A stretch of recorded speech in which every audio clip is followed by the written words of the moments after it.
Estamos de volta, senhores, com o nosso quarto e último bloco. Agora entrando na locação de coisas, a nossa próxima figura contratual, iniciando aí com uma definição acerca do assunto.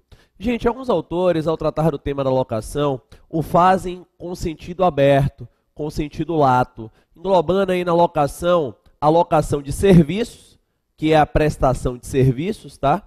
A locação de obra certa, que é a empreitada, e a locação de coisas. Então há quem faça esta classificação mais larga: locação, sentido lato, locação de serviço, que é a prestação de serviço, locação de obra certa, que é a empreitada, e a locação de coisas. Todavia, nos dias de hoje, a gente costuma tratar só da locação de coisas, propriamente sob o nome locação. Até porque mesmo a prestação de serviço e a empreitada ganharam títulos independentes no Código Civil. Então não tem lógica a gente ficar falando de uma locação de serviço, já que a gente já tem a figura da prestação de serviço. Mas enfim, é uma notícia que os senhores encontram em alguns manuais. Professor, qual é o conceito da locação de coisas? O artigo 565 do Código lhe dá. Na locação de coisas, uma das partes se obriga a ceder a outra, por tempo determinado ou não, o uso e gozo de coisa não fungível, mediante certa retribuição. Então você vai ceder o uso de uma coisa infungível mediante uma determinada retribuição por um dado lapso de tempo. Observa-se, portanto, que esta figura contratual, ela mistura um pouquinho a ideia do empréstimo com a ideia da compra e venda, né? Porque o empréstimo, gente, este é o grande traço diferenciador. O empréstimo, ele se presume gratuito, tá? Enquanto a locação se presume onerosa. Daí porque ela puxa um pouco da compra e venda, porque ela traz consigo esta ideia de onerosidade. Professor, existe algum empréstimo oneroso? Existe, gente, existe. O multo feneratício, que é o empréstimo de dinheiro, por exemplo, é um empréstimo oneroso, mas o empréstimo, em regra, repito, ele se presume gratuito. Na locação, portanto, a partir deste conceito que nós anunciamos aí do Código Civil, você verifica que existe um locador, que é um proprietário,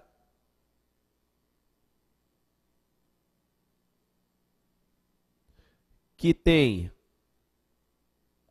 ou assegura para si a posse indireta,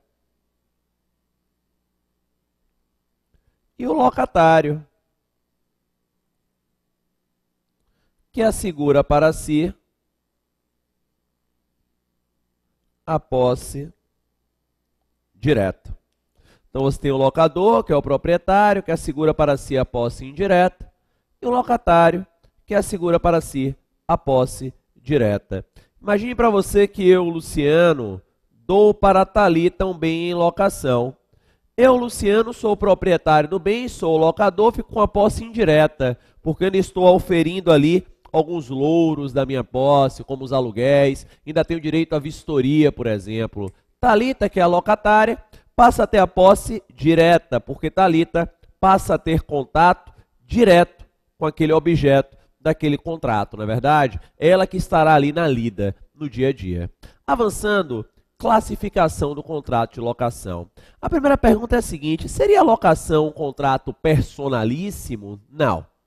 A locação não é um contrato personalíssimo. E é muito clara a ideia de que a locação não é um contrato personalíssimo, porque a Lei 8.245 de 91, que é chamada, senhores, de Lei do Inquilinato, ao tratar deste tema, informa no seu artigo 10 até o seu artigo 12 que a morte de uma das partes não extingue a locação. A morte de uma das partes não extingue a locação. E o próprio Código Civil também informa isto. Ora, se a morte de uma das partes não é capaz de extinguir o contrato de locação, e aí os artigos legais já estão aí traçados e tratam acerca do assunto, é lógico, é crível que não é um contrato personalíssimo, porque se fosse personalíssimo, a morte geraria o quê? A extinção do contrato. Seguindo aí, elementos caracterizadores deste contrato de locação. A doutrina costuma falar de 3: objeto, preço e prazo, que é o tempo. objeto, preço e prazo. O objeto, você já viu comigo aqui, é um bem infungível. É um bem infungível. Tanto é um bem infungível que no término do contrato deverá ser devolvido exatamente aquele bem que foi dado em locação. Então, trata-se de um bem, repito, infungível. Perfeito. Alguns autores dizem que há alguns bens fungíveis que são dados em locação, né? Ornamentação de uma festa, por exemplo. Mas, enfim, a regra geral, caminho em tua prova, o bem é infungível. Tem que ter um preço. Preço, que é o aluguel. Então, é necessário que haja um preço. Preço, justamente o aluguel. É uma contraprestação pecuniária, este preço, que pode ser determinado, e ele geralmente o é, pré-ajustado, tem lá um valor, geralmente vem até com índice de reajuste, né? Porque o artigo 316 do Código Civil possibilita este índice de reajuste, na verdade. Então vem lá, ele é ajustado direitinho com esse índice de reajuste, beleza? Ou ainda pode ser determinável. Exemplo, eu tenho um espaço, alugo para uma casa de shows e recebo 30% da bilheteria mensal, ou 10%, ou 20% da bilheteria. É determinável, não tem problema nenhum. Além disso, a locação ela tem que durar no tempo, claro. A locação é um contrato sucessivo, é um contrato que dura no tempo. Ela se renova no tempo. Não dá, gente, para você ter uma locação instantânea. Não tem como. Sobre essa questão do tempo, fiquem atentos a algumas coisas. Primeiro, o artigo 3º da Lei do Inquilinato, que é 8.245 de 91, ela lhe informa que o contrato de locação ele pode ser ajustado por qualquer prazo, dependendo apenas da vênia conjugal, se o prazo for igual ou superior a 10 anos. Só prazo igual ou superior a 10 anos é que eu vou precisar da outorga. Se não, você pode ajustar por qualquer prazo. Além disso, o artigo 571 do Código Civil, joga na tela, cumulado com o artigo 4º da Lei do Inquilinato, lhe informam que se houver um prazo estipulado, antes do vencimento, não poderá o locador reaver a coisa alugada, senão ressarcindo ao locatário das perdas e danos resultantes, nem o locatário devolvê-lo ao locador, senão pagando proporcionalmente a multa prevista no contrato. Proporcionalmente a multa prevista no contrato. Ok? Então fique atento a esta situação. Beleza? A multa é proporcional. Beleza. Gente, esta regra, porém, aí do Código Civil, do 571 e do artigo 4º da Lei do Inquilinato, ela não se aplica nos moldes do artigo 47 da Lei do Inquilinato, para locação de imóveis urbanos residenciais com prazo não superior a 30 meses. Prazo não superior a 30 meses. Por que isso? Por que isso? Porque olha só, se você fizer uma locação de imóvel urbano residencial com prazo inferior a 30 meses, no término do prazo, o artigo 47 da Lei do Inquilinato ordena uma renovação automática. Ele ordena uma renovação automática, salvo raríssimas hipóteses. Quais são as hipóteses raras? As hipóteses do artigo 9º, lá da Lei do Inquilinato, mútuo acordo, decorrência de prática de infração legal ou contratual, falta de pagamento ao aluguel e demais encargos, enfim, ou ainda, senhores, nos casos do próprio artigo 47, em decorrência de extinção de contrato de trabalho, se a ocupação do imóvel pelo locatário for relacionada ao seu emprego, joga na tela, Thalita, pedido para uso próprio de seu cônjuge ou companheiro, ou para uso residencial de ascendente ou descendente que não disponha, assim como o cônjuge ou companheiro de imóvel residencial próprio, demolição e edificação licenciada, ou para a realização de obras aprovadas pelo poder público, que aumentem a área construída em no mínimo 20%, ou se o imóvel for destinado à exploração de hotel ou pensão em 50%, se a vigência ininterrupta da locação ultrapassar 5 anos. Então, observe, no prazo de locação de imóveis urbanos residenciais, quando o prazo é inferior a 30 meses, é muito difícil você retomar o imóvel. É por isso que quando você pega os contratos de locação de imóveis urbanos residenciais, geralmente o prazo ele é superior. Ele vai além dos 30 meses. Ok? Beleza?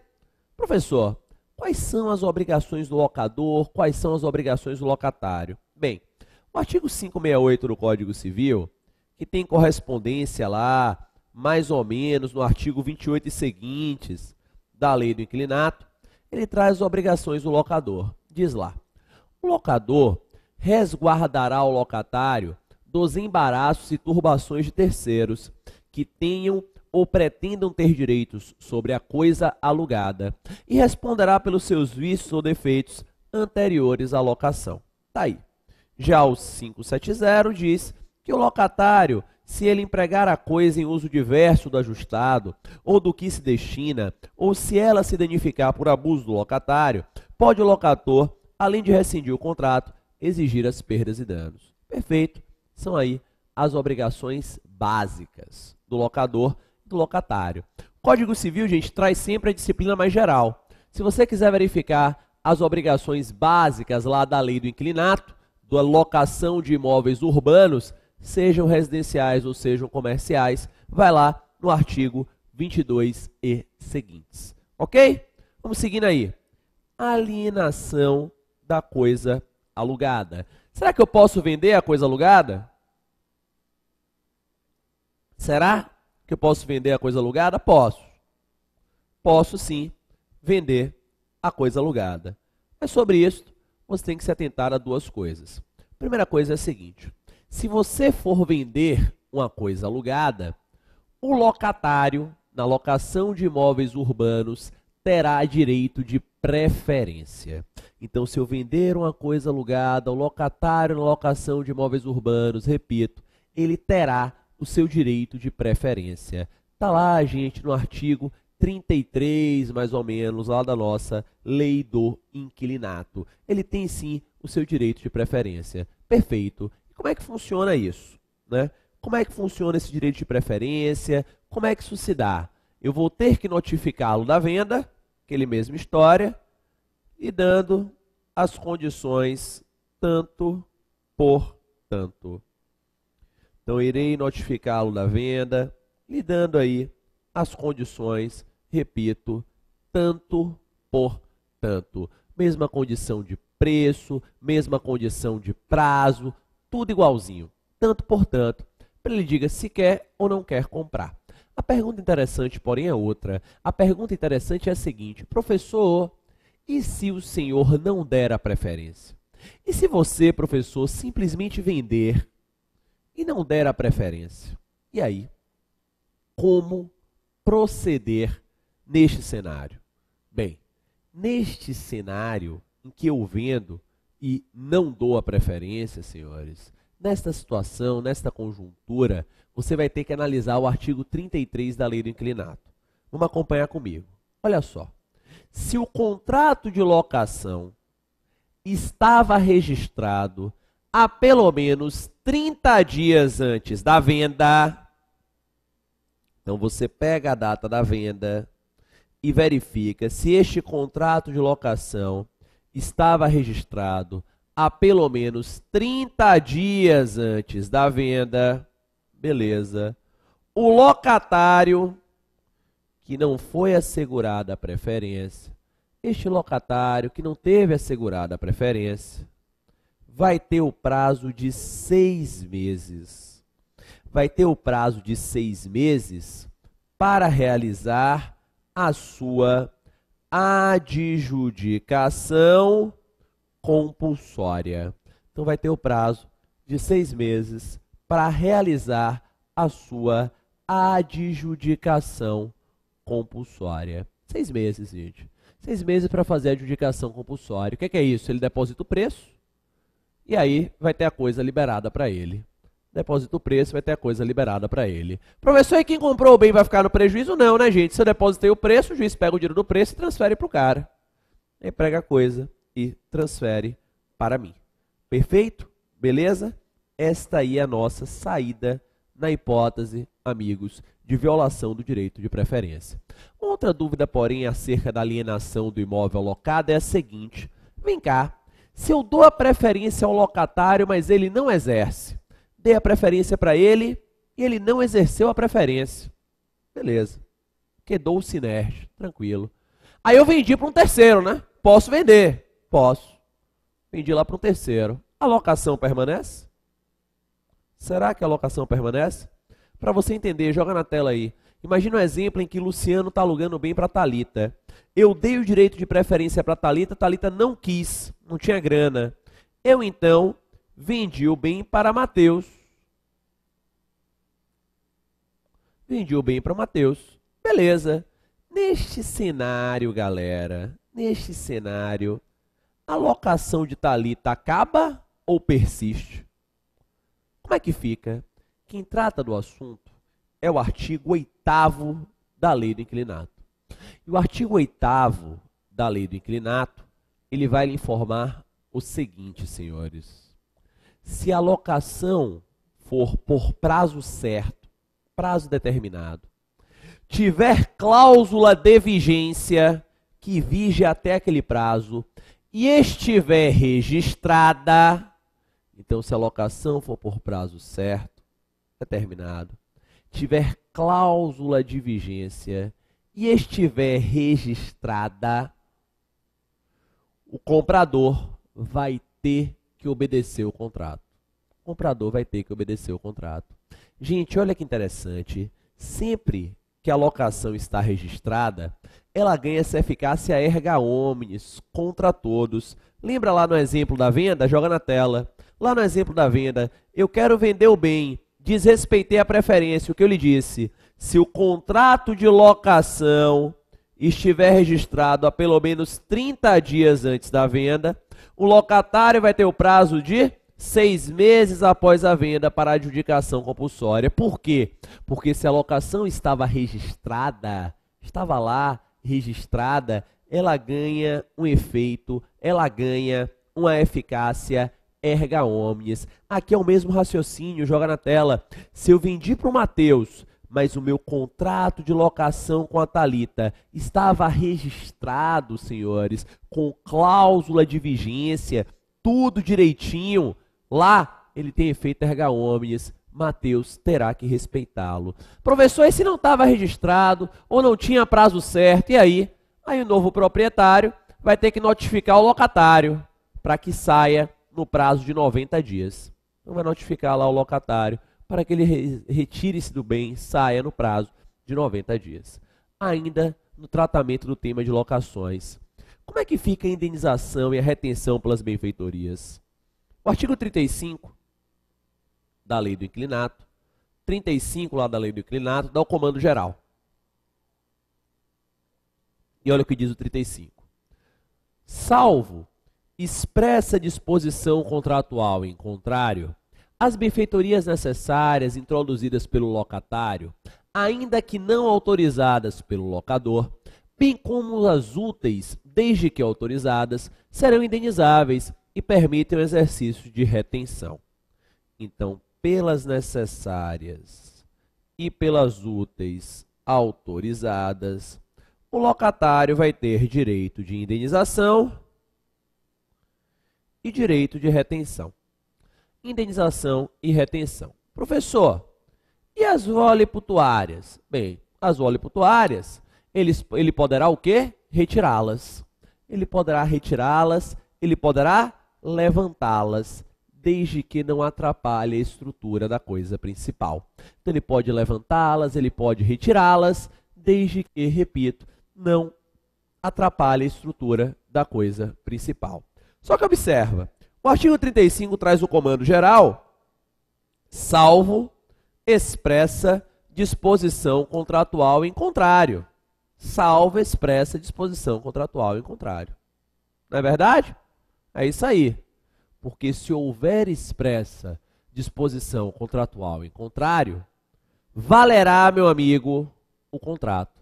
Valerá o contrato. Tanto é assim que a súmula 335 do STJ, súmula 335 do STJ informa que se o contrato, senhores, afirmar que nenhuma benfeitoria vai ser indenizada, vale o contrato. Vale o contrato. Então, se houver afirmação do contrato, olha lá a súmula, está até aí, não tinha visto. Nos contratos de locação é válida a cláusula de renúncia à indenização das benfeitorias e direito de retenção. Vale o contrato. Vale o contrato. Eu não vou ter nem indenização, nem aquele direito de reter, de segurar a coisa, até que eu receba os respectivos valores. Ok? Sublocação, empréstimo ou cessão do bem. Pode ocorrer? O artigo 13 diz que só com autorização por escrito do locador. Então tem que ter autorização por escrito do locador. Beleza? Luciano, nesse contrato de locação, é possível o pedido de garantias? É. O artigo 37 da Lei do Inquilinato diz lá que você pode pedir garantia, caução, fiança, seguro-fiança, cessão fiduciária de cotas de fundo de investimento, plenamente possível. E, aliás, é muito usual que você peça garantias. O que não pode é você cumular as garantias, não pode. É vedada a acumulação de garantias, tanto pelo artigo 37 como pelos seguintes. É, inclusive, senhores, tipo penal. Tá? Você não pode, repito, acumular as garantias. Sobre a fiança, fique atento, que é a mais usual, né? Que o artigo 819, 89 e a súmula 214 do STJ lhe informa que ela é por escrito e não admite interpretação extensiva. Então ela vai ser por escrito e não vai admitir interpretação extensiva.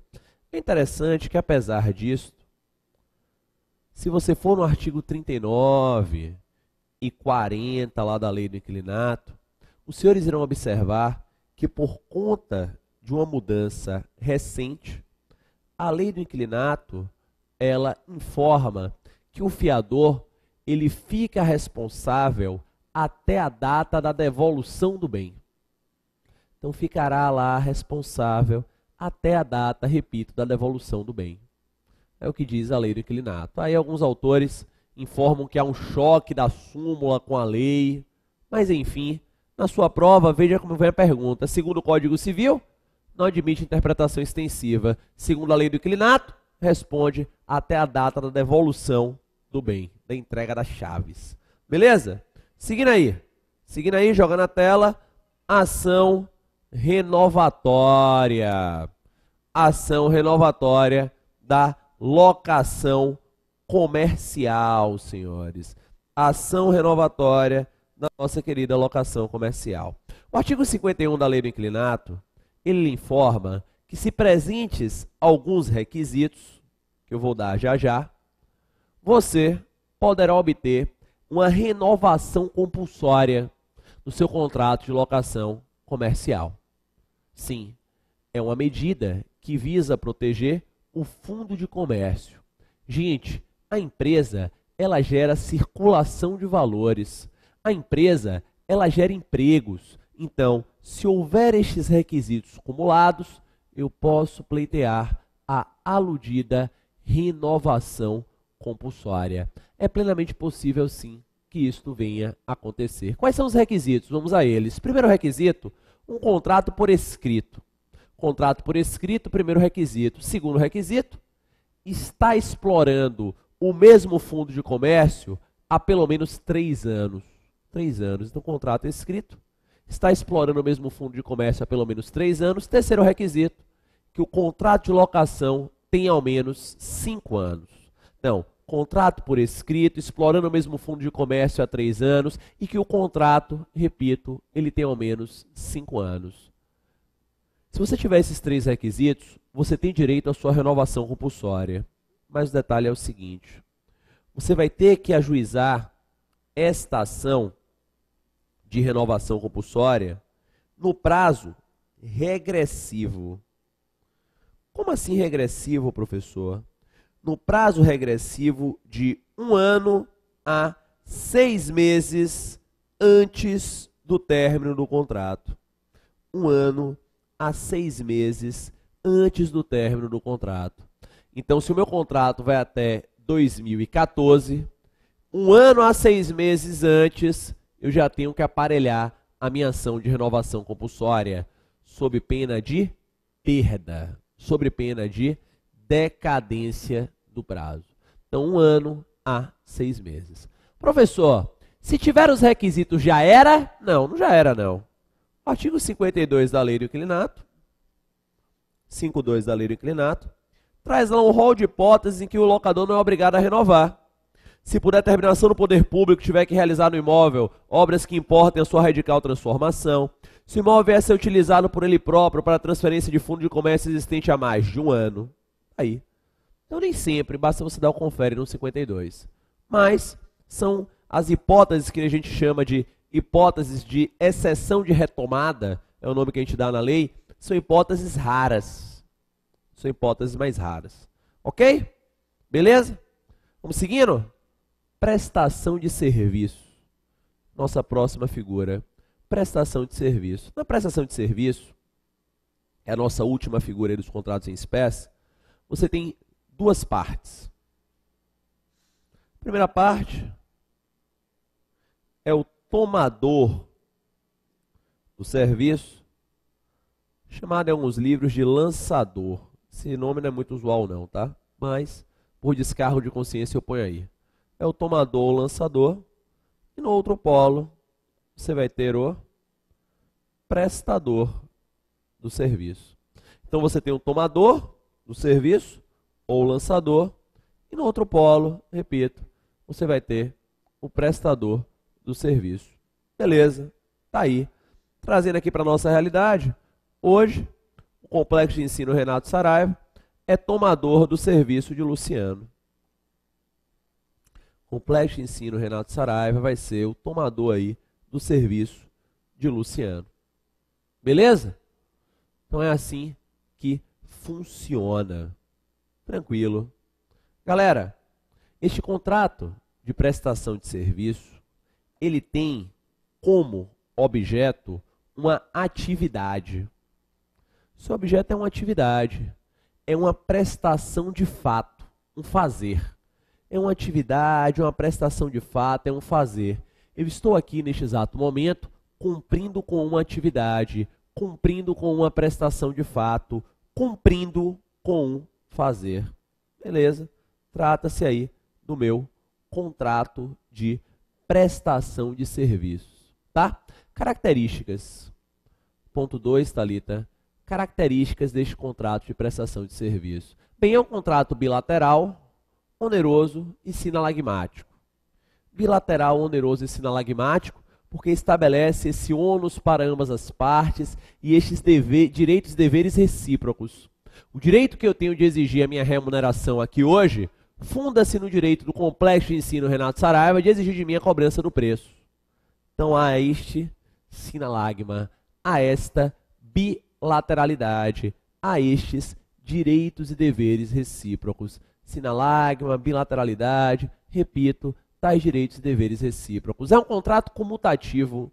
Comutativo por quê? Porque você previamente tem como aferir, de certa maneira, o custo-benefício, né? Quando o Complexo de Ensino Renato Saraiva me contrata aqui, ele já sabe que vai formar uma turma, já sabe qual é o número mínimo de alunos para essa turma ser lançada, e assim segue. Tem essa comutatividade, esse direito e dever recíproco.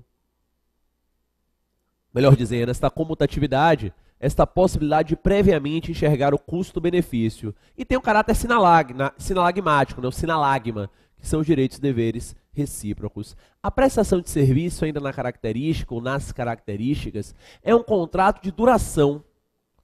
Dura no tempo, se renova no tempo. Então, contrato de duração vai durar no tempo, vai se renovar no tempo. Ok? Então, temos aí as características, senhores, acerca desta prestação de serviço. Seguindo aí, objeto. Qual é o objeto da prestação de serviço? O objeto, como eu já disse aqui, é uma obrigação de fazer. É uma atividade. Pode ser um trabalho material ou imaterial. Pode ser uma consultoria, que é um trabalho imaterial. Pode ser um trabalho braçal, erguer um muro. Enfim, este é o objeto, material ou imaterial. Professor, e se o prestador for contratado e no seu contrato não informar qual é o objeto da atividade? O 601 do Código lhe diz, então, que será objeto qualquer serviço compatível com as suas forças e condições. Qualquer serviço compatível com suas forças e com as suas condições. Beleza? Tranquilo? É o famoso auxiliar para assuntos aleatórios ou serviços gerais. Na aula que vem, eu volto para encerrar a prestação de serviço e dar o nosso último tópico, que é o de responsabilidade civil. Agradeço a equipe SESC pelo carinho de sempre, agradeço a você pela amizade, pela confiança. Estamos juntos, força e determinação, está aí já passando da hora de intensificar os estudos, ok? Um beijo e até a próxima.